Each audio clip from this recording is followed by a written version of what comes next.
Go. Happy birthday to you. Happy birthday to you. Happy birthday, dear Wes. Happy birthday to you. It's Wes's birthday today, Ken, in case you hadn't guessed by now. All right, we're continuing on with our last class in Walbert's second chapter, entitled Christ in Eternity Past. Right, we've had two, and one more makes three. Do I have tape 4 available for The one you were here for? No, yesterday's class. You were here for that, weren't you? Oh, well, I think that's the one Chris has then, eh? Okay, I'll get it from you. They're arguing over tapes, Ken. You're lucky we send them to you. If there's any damage to these tapes, I'll give you their names and addresses and their bank account numbers, and you can get your damages out of them, because they're usually hogging them first. Now, we have spent a class defining eternity and discussing the proofs in the scriptures that Jesus Christ is eternal. Our first class, we also discussed two of the problem passages, and you should note that I've given you a supplement that is kind of goes along with your notes in the chapter, right? And that's what we've been working our way through. Walbert doesn't discuss these particular problem passages in this chapter, but I think that they're appropriate in this particular discussion on the eternity of Christ, because when it talks about Christ being the only begotten Son, that seems to imply that he had a beginning. The same thing with the reference in Colossians 1 where it refers to him as the first begotten of the Father, right? And the first begotten from the dead, and also in Revelation chapter 3 verse 14, the beginning of the creation of God. Now those are problem passages. If you'd like to know the answers, you can either write to Mr. Ken Faulkner at Park of the Palms down in Florida. He'll give you a good reply, or you can talk to Mr. Wesley Petro. Whatever you do, whatever you do, don't buy a book entitled Bible Difficulties by Gleason L. Archer. It's this thick, and he does not have one reference to any of these three passages. Couldn't believe it. You'd think that he would deal with them in a book like that, given the Bible Difficulties, but I was disgusted. So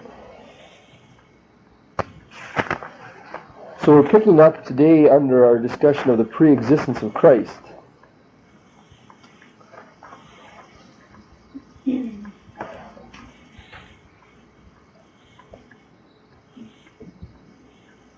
Before we actually touch on that, I will just say we'll make one point by way of review, and that is that the eternity of Christ is probably the most important single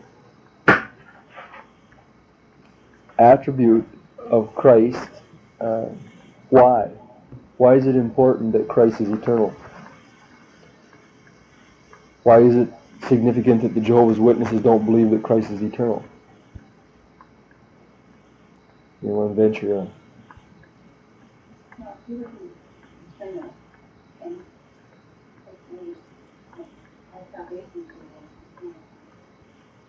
Why? What's the point of connection?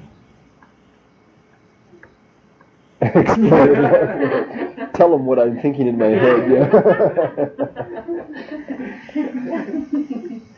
Well, because he did. He has a whole. Okay, you're taking eternal in the sense of never dying. He always will be, right? What about in the past? Why is it important that Christ never had an actual beginning, that he was eternal? Right. The deity of Christ is tied up in the question of Christ's eternality. If he wasn't eternal, then how can you say he's really God? God never had a beginning. God is, always was. See, eternality is a reference to time, right? And there is no being outside of time, right? If there was a point in which you had no time, that means you did not exist. right? Elsie's, we'll say, about 30 years of age, and that means that she has existed for 30 years. Prior to that point, she did not exist, right? For Constitution, I don't know. We won't get into any anthropological discussions on the existence of souls, but quit trying to complicate the question. The issue is that if the Bible actually teaches that Christ is eternal, let's put it this way, the Bible has to teach that Christ is eternal if it also teaches that he is God. Right? Jehovah's Witnesses will want to take 4 or 5 references in the Bible, such as the ones we've listed there, plus a few more, and they want to use those half a dozen references to redefine Christ's existence, making him a created being, that is, that he had a beginning in time, which means, in full harmony with their basic doctrine on Christ, that he is not God. All right?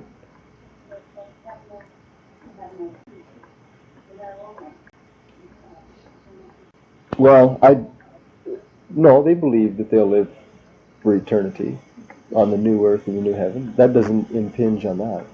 And they're still God.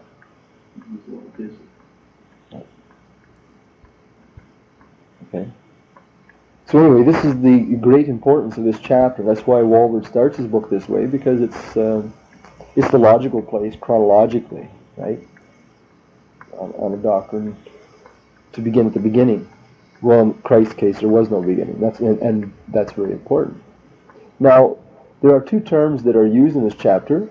One is eternality, and the other is pre-existence. And what is the difference between them? Another review point, Elsie, this time. What is the difference between Christ's eternity and Christ's pre-existence? Or is there any difference?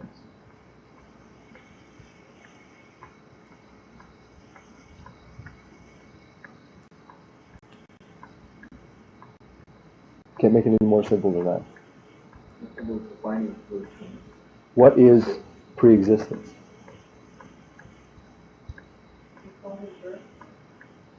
All right. Christ existing before his birth at Bethlehem as a human being, right? That's what the theologians mean when they refer to Christ's pre-existence. It can also have another meaning. Depends on where your point of reference is. If you're looking at 4 BC on the calendar when Christ was born, if you're using that as your reference point, pre-existence means his existence before Bethlehem. But you can use another. What's the other reference point? Yeah, you can talk about the beginning of time. And if that is your reference point, he pre-existed before that. You see, that's really saying it's the same thing as eternity. Follow? So it depends on how you define it. And both definitions are used. They're both equally valid. Pre-existence isn't a biblical term. It's a theological term. It's not actually found in the Bible. Right? So is pre-existence equal to eternality? Yes and no, depending on how you define it. Does that make sense? Yes, it is equal to eternity if you define it as Christ existing before creation. It's not the same thing as eternity if you define it as Christ existing before his birth in Bethlehem. Does that make sense now? Hopefully. Why'd you laugh? A private joke? Okay. Now, last class, and we're not going to cover this ground again, we looked at some Old Testament references, and you can find them in Walvoord's first chapter that refer to Christ's pre-existence. That is, the theophanies, the Christophanies, the references to the Trinity, and so forth. Also, the discussion of the angel of Jehovah. There are a number of places where the angel of Jehovah is identified in the Old Testament, and in fact, that it appears to be God himself. All right? So you need to be able to find some references to that. Just to give you one. Remember in Joshua chapter 5 where Joshua was getting ready to attack Jericho when Israel first came into the Promised Land. He had a vision. He saw the captain of the Lord's host. And Joshua fell down and worshipped this individual, and the individual did not refuse him, did not say, "Stand up, I am just an angel." He allowed Joshua to worship him, and in fact told him to take off his shoes because the ground on which he stood was holy. So that's very obviously a reference to deity. All right, and yet he's called the captain of the Lord's host, as a reference to the angel Jehovah. And we know that Jesus in the New Testament is really the captain of our salvation, Hebrews 2:10. So that's the sort of proof that Christ existed in the Old Testament. Now today we're picking up with New Testament references to Christ's pre-existence. And again, Walbert has given you some. Can you remember any of them? Or look back in your notes and find some.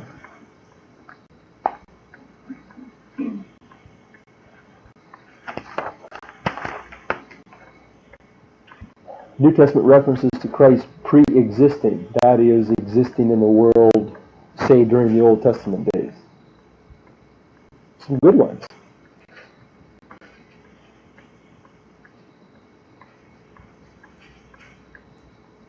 You remember any?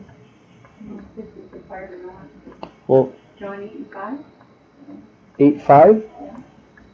or 8:58? Oh, okay.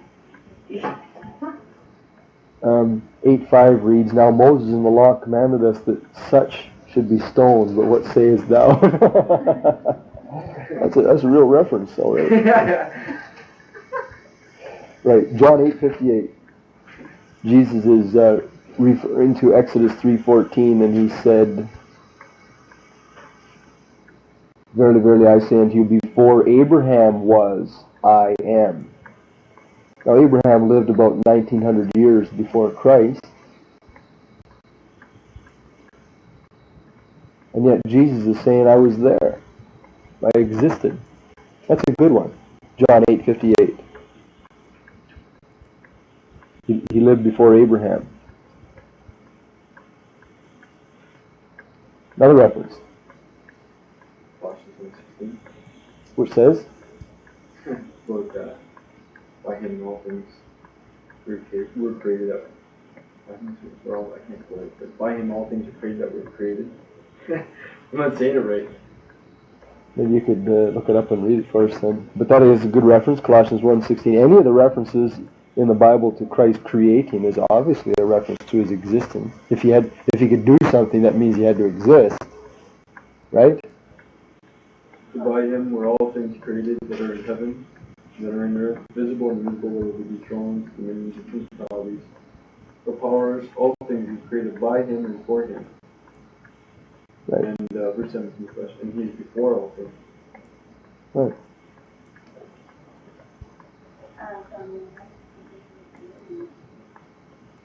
All right, and the Word was God. Now, that's usually a reference to eternity, you see, in the presence of God prior to time. In fact, it's not to the third verse of John, as John chronologically continues, right?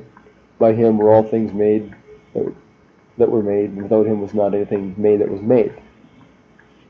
Right? So he introduces us to Christ in eternity, in God's presence, and then as the Creator. And then as you work your way through, John chapter 1 is a very good chapter to prove the pre-existence of Christ in the Old Testament. Look at those verses there. Look at verse 4 and 5. You probably never really thought about this before.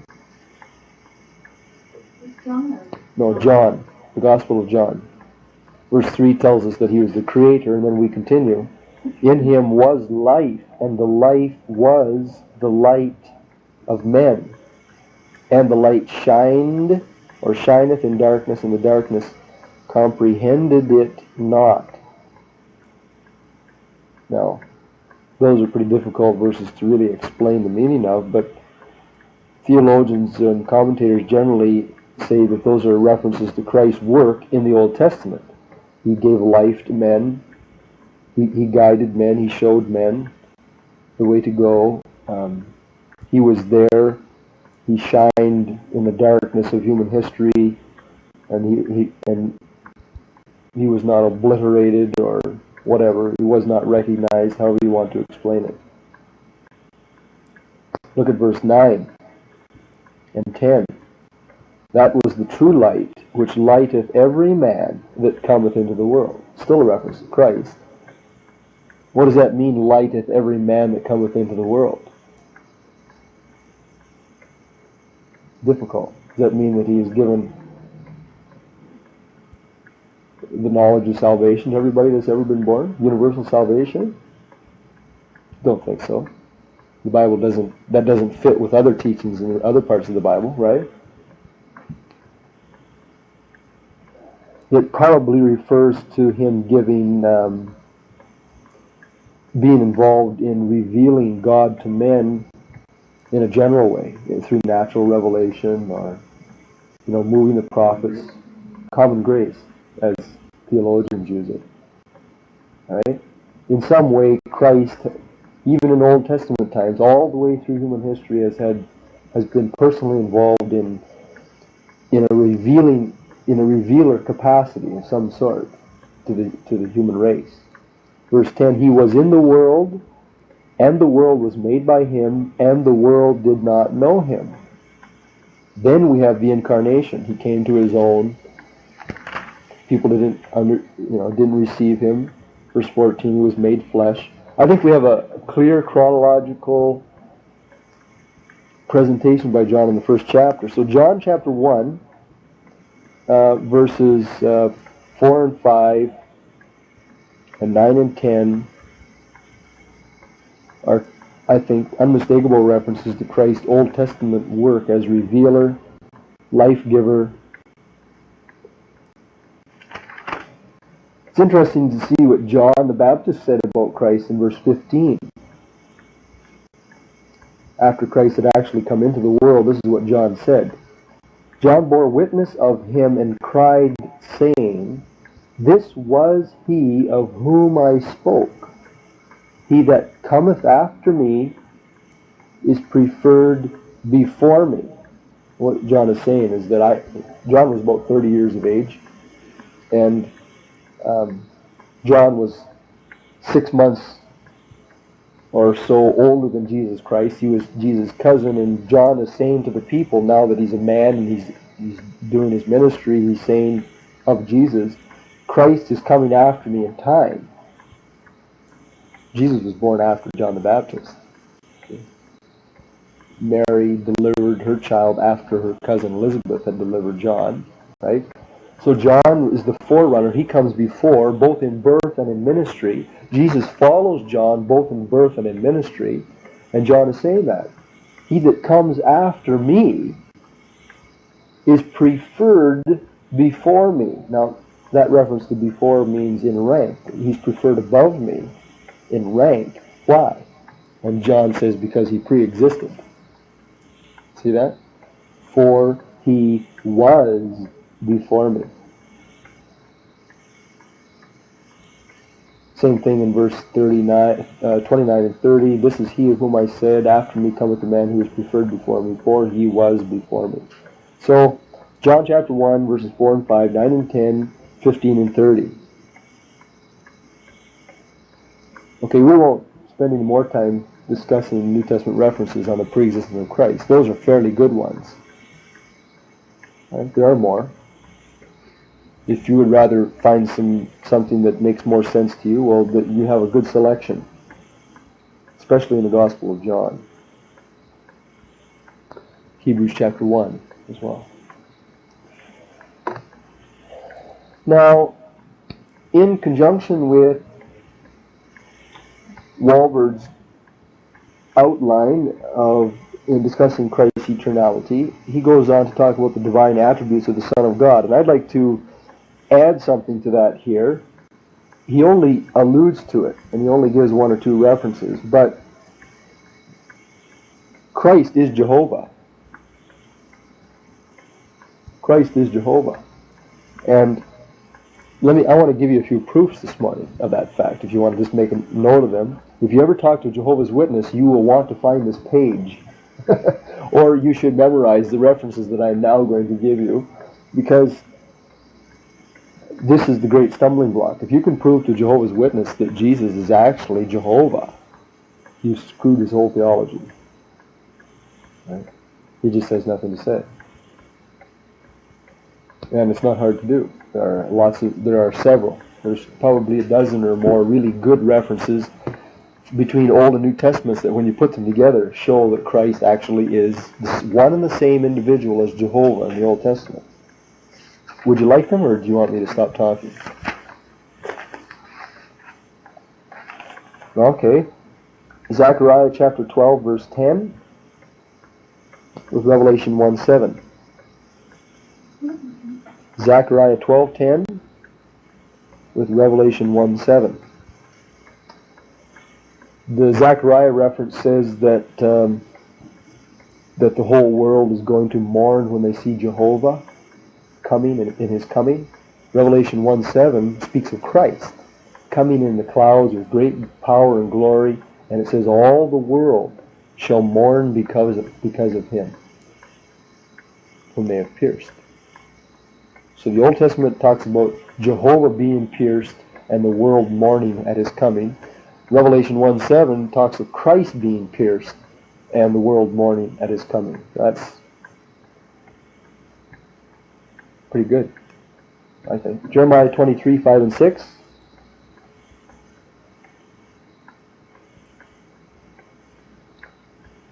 With 1 Corinthians 1:30.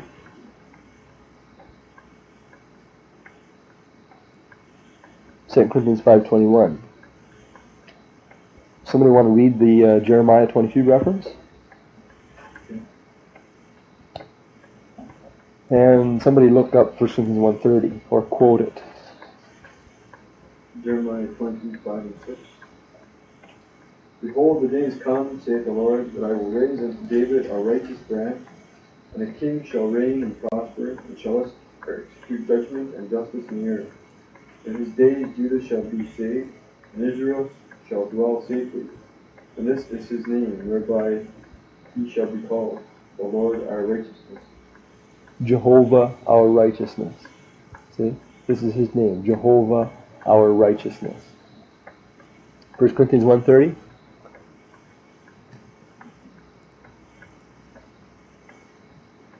But of him are ye in Christ Jesus, who of God is made unto us wisdom and righteousness and sanctification and redemption.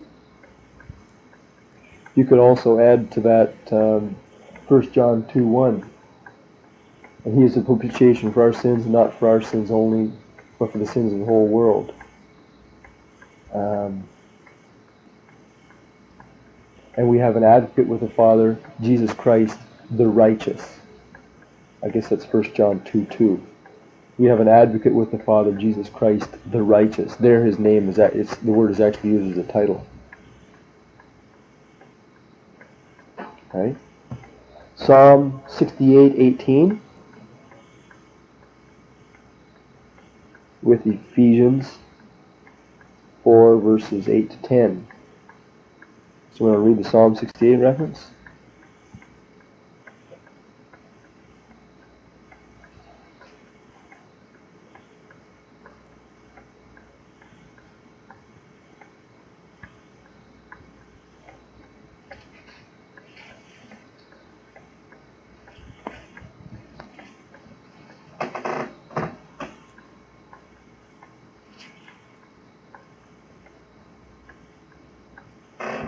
Thou hast ascended on high, thou hast led captive thy captives, thou hast received gifts of many names, even among the rebellious also, that the Lord God may deliver. What does the preceding verse say? Verse 17. The chariots of God are mighty, thousands upon thousands, the Lord is among them, as at Sinai and Daniel. Okay, so the preceding verse is talking about Jehovah, the Lord, right? And then the psalmist turns around and says, Lord, you will lead captivity captive. So he's talking about Jehovah. There's no question. See? So the context says Jehovah will lead captivity captive. And of course, the Ephesians 4 reference talks about Christ doing that very thing. Right? Christ, when he was ascended, gave gifts to men, led captivity captive, it says. A reference to this very passage. Only it's Christ. Okay? Psalm 102.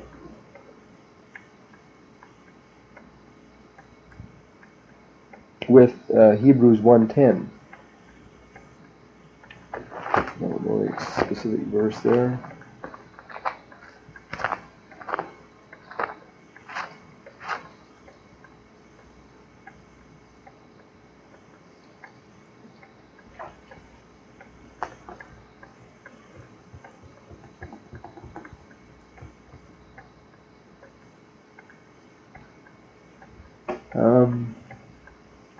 Verse 20, let's see, Psalm 102, verses 21 and following, to declare the name of the Lord in Zion and his praise in Jerusalem, when the peoples are gathered together and the kingdoms to serve Jehovah. He weakened my strength, he shortened my days. David says, O my God, take me not away in the midst of thy days. Thy years are throughout all generations. Of old hast thou laid the foundations of the earth, and the heavens are the work of thy hands. They shall perish, but thou shalt endure, and so forth. Roll them up like a garment, and like a vesture shalt thou change them. So David is worshiping Jehovah in Psalm 102, verses 21 to 27. And of course, Hebrews 1:10 takes that very passage and attributes it to Christ, who will someday wrap up the nations like an old blanket and cast it away, but thou shalt endure. So Hebrews 1:10 is exalting Christ. See, one of these is sufficient to establish the truth, and this is just multiplying the evidence. Well, the one I really like is in Isaiah chapter 40. This is pretty indisputable. There's a story connected with it. Isaiah 40 verses 3 to 8.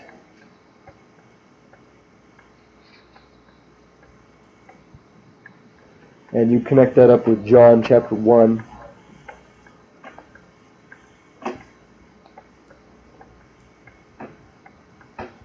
To get the exact reference, I think it's...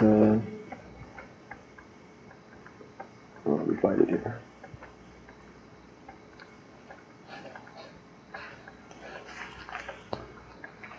John chapter 1, verse 23.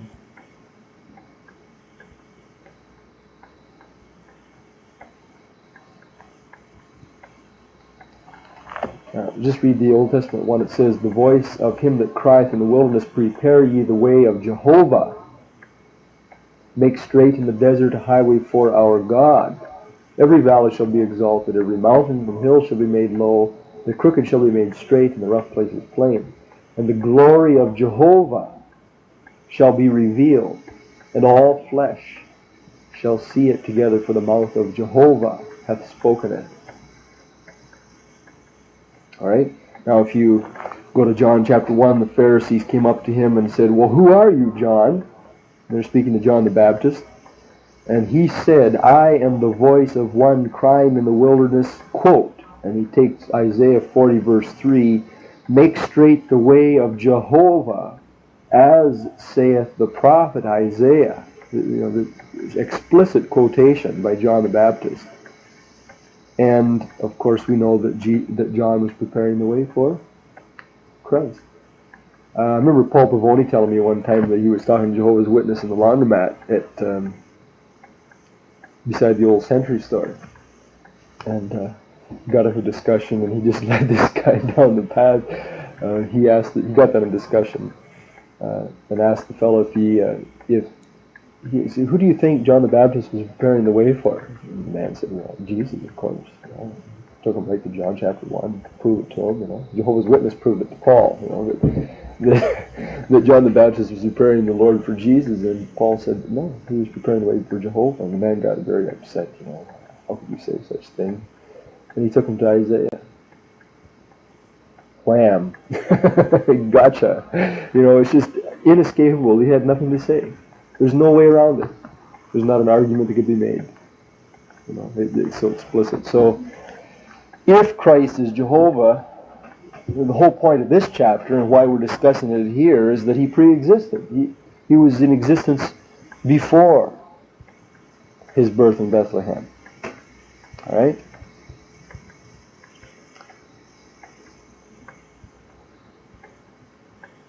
I remember, it just came into my head, another argument based on Paul's teaching in 2 Corinthians chapter 8 and 9, where he talks about the collections for the Christians, is it? Isn't it 2 Corinthians 8? Yeah, 2 Corinthians 8, 9, Paul says, "You know the grace of our Lord Jesus Christ, that though he was rich, yet for your sakes he became poor, that ye through his poverty might be rich." Now it says, "Though he was rich, yet for your sakes he became poor, that you through his poverty might be made rich." Well, everyone knows that Jesus was a poor man. Didn't own anything, right? Didn't even have a house. He traveled around, dependent on the gifts of other people. And the way I remember reading this argument was that somebody asked the Jehovah's Witness, "Well, do you believe that Jesus was a poor man?" "Oh, yes." "Well, did you know that before he came into this world, he was rich?" You know, and the argument is an argument for the eternality of Christ. You can't prove that he was rich during the Old Testament. He must have been. The riches was when he was with his Father in heaven in eternity past, as a member of the Trinity. You know, it's just, when you take this along with John chapter 17, you just make a very strong argument for the pre-existence, or especially the eternality of Christ. All right. So I don't think there's any problem with proving the eternality and pre-existence of Christ. And if it's a fact, then, of course, you have the strongest assertion of the deity of Christ. Now, in this chapter, Walvoord goes one step farther, and he has a heading entitled "The Divine Attributes of the Son of God." Why is it, do you think, that he discusses this? Why does he go to such great lengths to, talking about the self-existence, omnipresence, omnipotence, omniscience, immutability, and so forth? What's the point? What's the point? No sense learning facts if you don't know what they're for. Right? So what? Why does he want to prove that Jesus is equal with the Old Testament God? Well, that's enough in itself, but why is he discussing it in this chapter? See, everything in this chapter has something to do with the title of the chapter.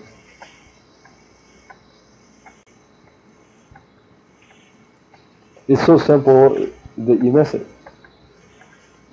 I just want you to make a mental connection between all of these attributes that are very obviously attributes of Christ and the title and the point of the chapter. What is the point of the chapter? Come on, think. Right? Right? So what?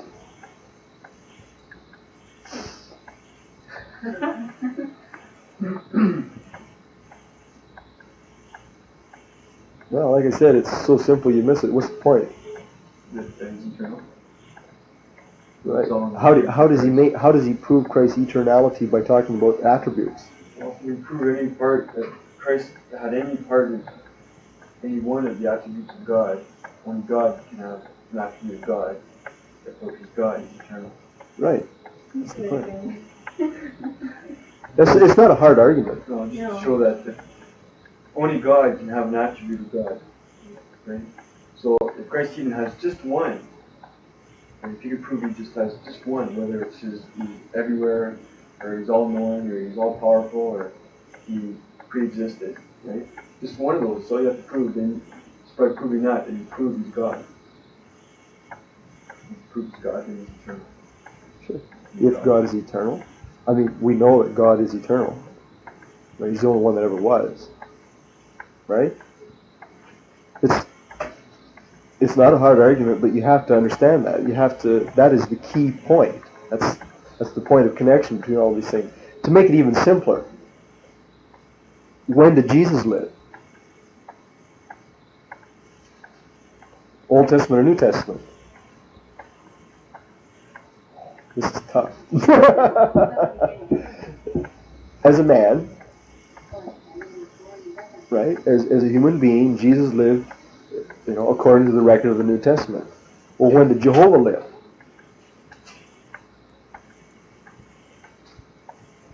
Well, Jehovah always has been, continues to be, was Old Testament, New Testament, everything. What he is proving here, what he's doing is he's showing that this man who lived in New Testament times had in fact the very same characteristics, or what they're called attributes, as the Old Testament God. See, if you can take a New Testament reference that described Jesus as a man, right?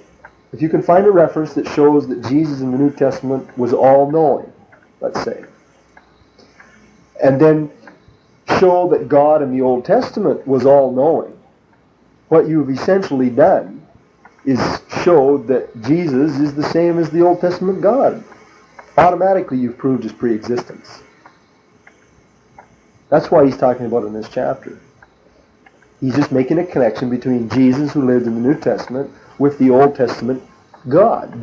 They have one and the same characteristics. Think of it in that term, and you prove the pre-existence. All right? You prove both pre-existence and eternality in one shot. Let's do a couple, just to get to help you see the point. We'll use Elsie's John 8:5 reference.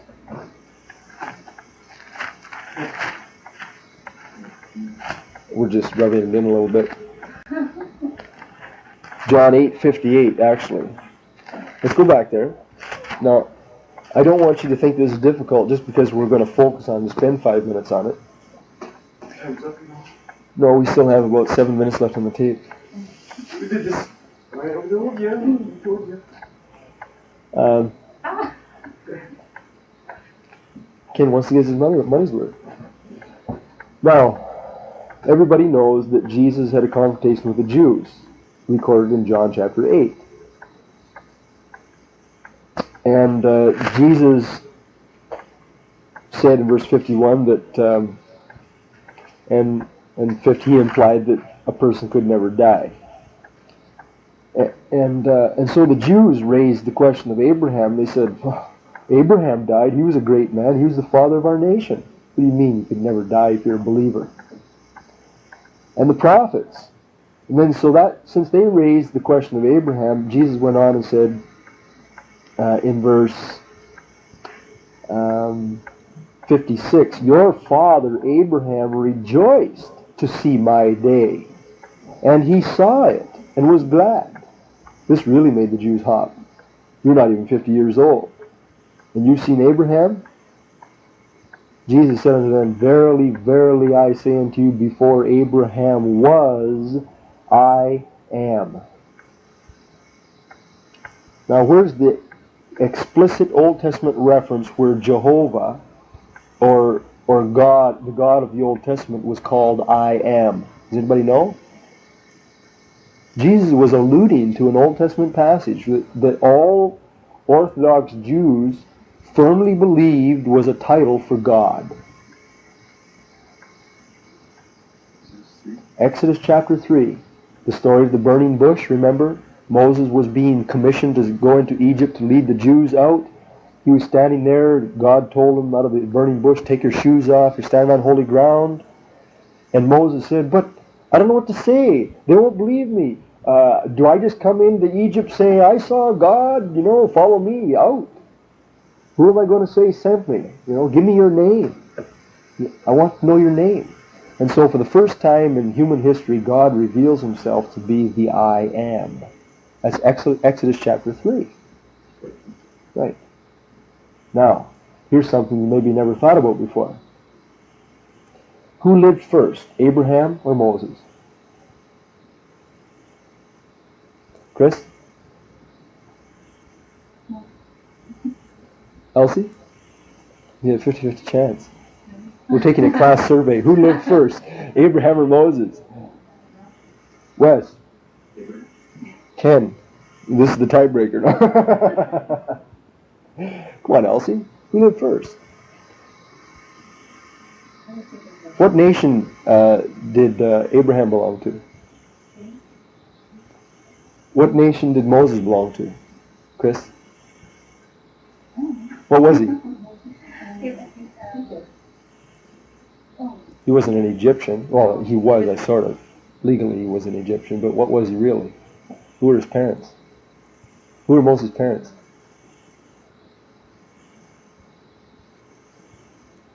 Amazing what you learn when you come to class, eh? What nationality were Moses' parents? Absolutely. The Jews were made slaves in Egypt, right? Moses was born a Jewish slave. They had followed, who had brought them down to Egypt? This is going way back. Who was the Jew that came down to Egypt? Involuntarily. Sold by his brothers. Joseph, right? And he was a son of Jacob. And Jacob was a son of Isaac. And Isaac was a son of Abraham. So much for your theory, Chris. All right, now the only reason I went through that wasn't to embarrass anybody. I hope it did. You should have known that.